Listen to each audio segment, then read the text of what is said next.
Acidity, നെഞ്ചരിച്ചിൽ, പുളിച്ചു തേട്ടൽ എല്ലാം തന്നെ നമ്മളുടെ സ്റ്റൊമക്കിനകത്ത് നിശ്ചിതമായിട്ടുള്ളൊരു ആസിഡിന്റെ ലെവലുണ്ട്. പുറത്തുനിന്നുള്ള ആഹാരം കൂടുതലായിട്ട് യൂസ് ചെയ്യുമ്പോൾ ഓബ്വിയസ് ആയിട്ടും അവിടെ സ്പൈസി ഫുഡ് കൂടുതലായിരിക്കും. അങ്ങനെ കൂടുമ്പോൾ ഇതെല്ലാം കൂടെ സ്റ്റൊമക്കിനകത്ത് തന്നെ കണ്ടെയ്ൻ ചെയ്ത് നിൽക്കാതെ തികട്ടി നെഞ്ചിലോട്ടും വായിലോട്ടും പുളിച്ച് തികട്ടാനും ഒക്കെ ഉള്ള സാധ്യതകളുണ്ട്. GERD കാലക്രമേണ ഇത് അന്നനാളത്തിലെ ക്യാൻസറായോ തൊണ്ടയിലെ ക്യാൻസറോ ഒക്കെ ആകാനോ സ്റ്റൊമക്കിൽ തന്നെ ക്യാൻസർ ആകാനുള്ള സാധ്യതയുണ്ട്. രാത്രി 12 മണി 2 മണി വരെയൊക്കെ ഇപ്പോൾ എല്ലാ റെസ്റ്റോറൻറ്റും ഓപ്പൺ ആണ്. അപ്പൊ ആ ഒരു ടൈമാണ് ഇപ്പൊ എല്ലാവർക്കും നൈറ്റ് ലൈഫ് എൻജോയ് ചെയ്യുക എന്നൊരു പ്രക്രിയയിലേക്കൊക്കെ മാറിക്കൊണ്ടിരിക്കുന്ന ഒരു ലൈഫ് സ്റ്റൈലിലേക്കാണ് പോകുന്നത്. അപ്പൊ അങ്ങനെ ചെയ്യുന്നത് കൊണ്ട് നല്ലതാണോ? GERD ഉണ്ടെന്ന് ഡയഗ്നോസ് ചെയ്യുന്നത് തന്നെ ഒരു എൻഡോസ്കോപ്പി ടെസ്റ്റിലൂടെയാണ്. H. pylori എന്ന് പറയുന്ന ഒരു ബാക്ടീരിയ ഉണ്ട്. ആ ബാക്ടീരിയ അണുബാധ വന്നാൽ നമുക്ക് ഈ സിംറ്റംസ് വരാം. മൊത്തത്തിലുള്ള ബോഡി ഫാറ്റ് കുറയ്ക്കണം. അതിന് തീർച്ചയായിട്ടും കാർഡിയോ എക്സസൈസ്, വലിയ രീതിയിലുള്ള ടെക്നിക്കൽ കാര്യങ്ങളൊന്നും ചെയ്യണമെന്നില്ല, യോഗ അങ്ങനെയൊന്നും വേണമെന്നില്ല. ഡെയിലി രാവിലെ എണ്ണിട്ട് ഒരു 3/4 മണിക്കൂർ ഓടിയാൽ മാത്രം മതി. 7:30-8 മണിക്ക് ബ്രേക്ക്ഫാസ്റ്റ് കഴിച്ചിരിക്കണം. അത് കഴിഞ്ഞിട്ട് ഉച്ചയ്ക്ക് 1 മണിയൊക്കെ ആകുമ്പോഴത്തേക്കും ചോറും കഴിച്ച് രാത്രി ഒരു 7 മണിക്ക് തന്നെ ഡിന്നർ കഴിക്കണം.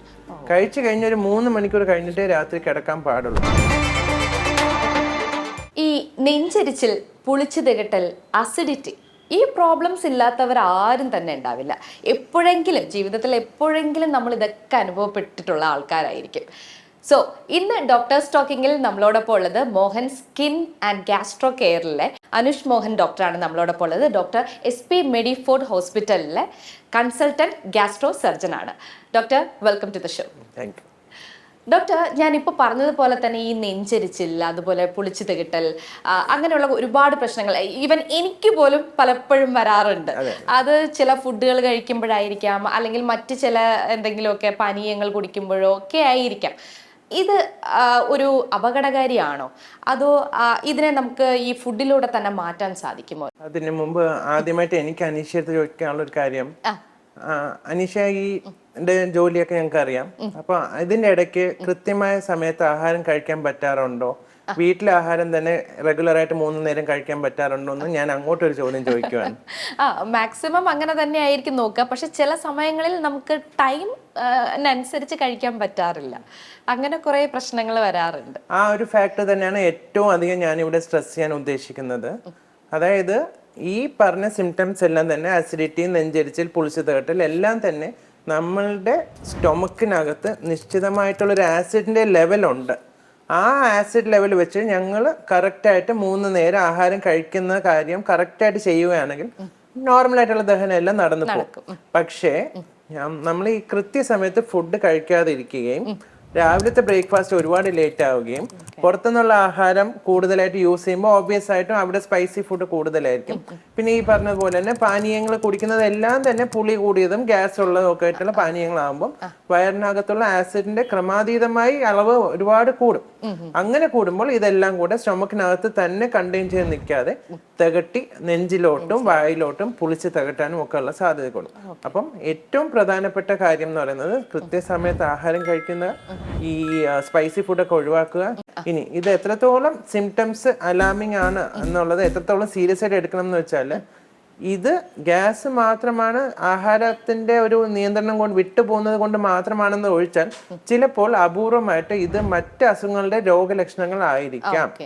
അപ്പൊ അവിടെയാണ് ഞങ്ങൾ കുറച്ചും കൂടെ കോഷ്യസ് ആയിട്ട് ഇതിനെ കാണേണ്ടത്.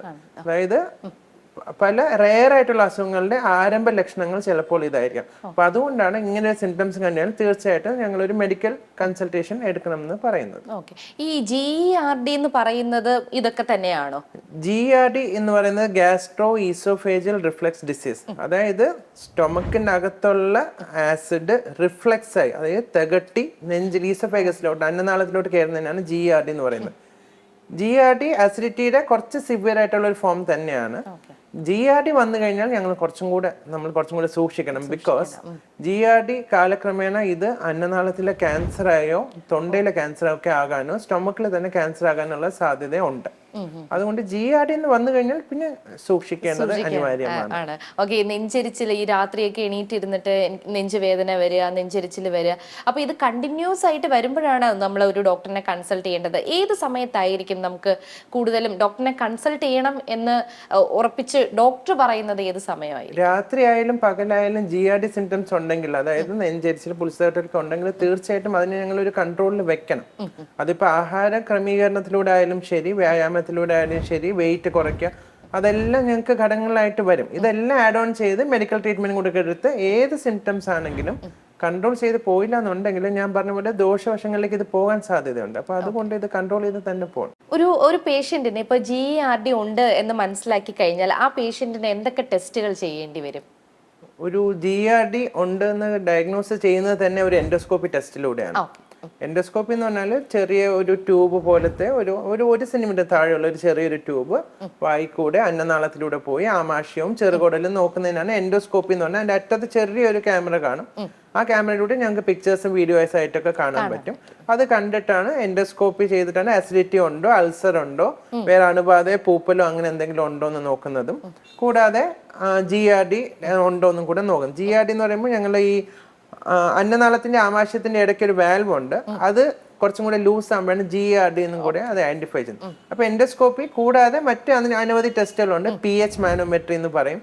പിന്നെ അങ്ങനെ 24 hours PH മാനോമെട്രി, ഇതൊക്കെ ചെയ്ത് നോക്കുമ്പോഴാണ് ഞങ്ങൾക്ക് കൂടുതലായിട്ട് അതിന്റെ ടെസ്റ്റുകൾ ഉള്ളത്. അപ്പോൾ മെഡിസിൻസ് ആണോ നമ്മൾ ആദ്യം പ്രിസ്ക്രൈബ് ചെയ്യുന്നത് ഇവർക്ക്? ഇനിഷ്യൽ സ്റ്റേജ് ഫുഡ് നിയന്ത്രിക്കൽ തന്നെയാണ്. ഇതെല്ലാം ചെയ്തിട്ട് അതിനപ്പുറവും പിന്നെയും നമുക്ക് സിംറ്റംസ് പെർസിസ്റ്റ് ചെയ്യുകയാണെങ്കിൽ മെഡിസിൻസ് കൊണ്ട് സ്റ്റാർട്ട് ചെയ്യും. ചിലപ്പോൾ അതിനൊരു ആന്റിബയോട്ടിക് തന്നെ വേണ്ടി വരും. കാരണം H. pylori എന്ന് പറയുന്ന ഒരു ബാക്ടീരിയ ഉണ്ട്. ആ ബാക്ടീരിയ അണുബാധ വന്നാൽ നമുക്ക് ഈ സിംറ്റംസ് വരാം. അപ്പൊ അതിന്റെ ട്രീറ്റ്മെന്റ് നോക്കണം. എല്ലാം കഴിഞ്ഞിട്ട് അവസാനം നോക്കുന്നത് ഈ വാൽവ്, കുറച്ച് നേരത്തെ പറഞ്ഞ പോലെ വാൽവ് പ്രോബ്ലം ഉണ്ടെങ്കിൽ ആ വാൽവ് ചില ആൾക്കാർക്ക് സർജറിയിലൂടെ റിപ്പയർ ചെയ്ത് കൊടുത്താൽ മാത്രമേ അത് മാറത്തുള്ളൂ. അതിനാണ് കീഹോളിലാണ് ചെയ്യുന്നത്. അതുകൊണ്ട് തന്നെ അതിനെ ലാപ്രോസ്കോപ്പിക് ഫണ്ടോപ്ലൈക്കേഷൻ എന്ന് പറയുന്ന ഒരു സർജറി വേണ്ടി വന്നേക്കാം. എന്തായാലും ഇതിൽ ഏതെങ്കിലും ഒരു സ്റ്റെപ്പ് ബൈ സ്റ്റെപ്പ് ആയിട്ട് ഏത് സ്റ്റേജ് വരെ പോയിട്ടാണ് സിംറ്റംസ് കൺട്രോൾ ആവുന്നത് അതുവരെ ഞങ്ങൾ ഓടിയെത്തിയേ പറ്റത്തുള്ളൂ. ഡോക്ടറെ, അപ്പോൾ ജീവിതശൈലിയിലെ ഒരു മാറ്റങ്ങൾ, അതായത് ഒന്ന് കൺട്രോൾ ചെയ്ത് എങ്ങനെയാണ് ഒരു ദിവസത്തെ ഒരു കാര്യങ്ങൾ എന്തൊക്കെ ചെയ്യാൻ സാധിക്കും നമുക്ക്? ജീവിതശൈലി ഉറക്കം തൊട്ടേ സ്റ്റാർട്ട് ചെയ്യേണ്ടി വരും. ഉറക്കം എഴുന്നേക്കുന്ന തൊട്ടേ സ്റ്റാർട്ട് ചെയ്യേണ്ടി വരും.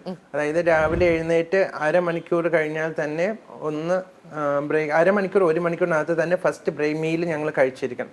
അതായത് ബ്രേക്ക്ഫാസ്റ്റ് 1 മണിക്കൂറിനകത്ത് കഴിക്കണം. കഴിച്ചു കഴിഞ്ഞിട്ടേ ടീ, കോഫി, കട്ടൻ അങ്ങനെ എന്തെങ്കിലും കുടിക്കാൻ പാടുള്ളൂ. എണീക്കുന്ന ഒരു 7 മണിക്കാണെന്നുണ്ടെങ്കിൽ നമ്മൾ ഒരു 7:30-8 മണിക്ക് ബ്രേക്ക്ഫാസ്റ്റ് കഴിച്ചിരിക്കണം. അത് കഴിഞ്ഞിട്ട് ഉച്ചയ്ക്ക് 1 മണിയൊക്കെ ആകുമ്പോഴത്തേക്കും ചോറും കഴിച്ച് രാത്രി ഒരു 7 മണിക്ക് തന്നെ ഡിന്നർ കഴിക്കണം. കഴിച്ചു കഴിഞ്ഞ ഒരു 3 മണിക്കൂർ കഴിഞ്ഞിട്ടേ രാത്രി കിടക്കാൻ പാടുള്ളൂ. കഴിച്ച ഉടനെ കിടക്കുന്നത് വയറ് നിറഞ്ഞ് കിടന്നു കഴിഞ്ഞാൽ തീർച്ചയായിട്ടും GERD കൂടുതലായിട്ട് വരും. ഇല്ലാത്ത ആൾക്കാർ പോലും GERD വരാൻ സാധ്യത. അപ്പൊ അതുകൊണ്ട് കഴിച്ച ഒരു 3 മണിക്കൂർ കഴിഞ്ഞ് കിടക്കാൻ പാടുള്ളൂ. പിന്നെ ഏറ്റവും പ്രധാനം മറ്റ് ശീലങ്ങൾ, ഈ സിഗരറ്റ് ഉപയോഗിക്കുന്നതായാലും മദ്യപാനമായാലും ഇതെല്ലാം ഒരുപാട് GERD അസിഡിറ്റി സിംറ്റംസ് എല്ലാം ഉണ്ടാക്കും. ഇതെല്ലാം മാക്സിമം ഒഴിവാക്കി പോകണം. പിന്നെ വെയിറ്റ് കുറയ്ക്കുക അല്ലെ?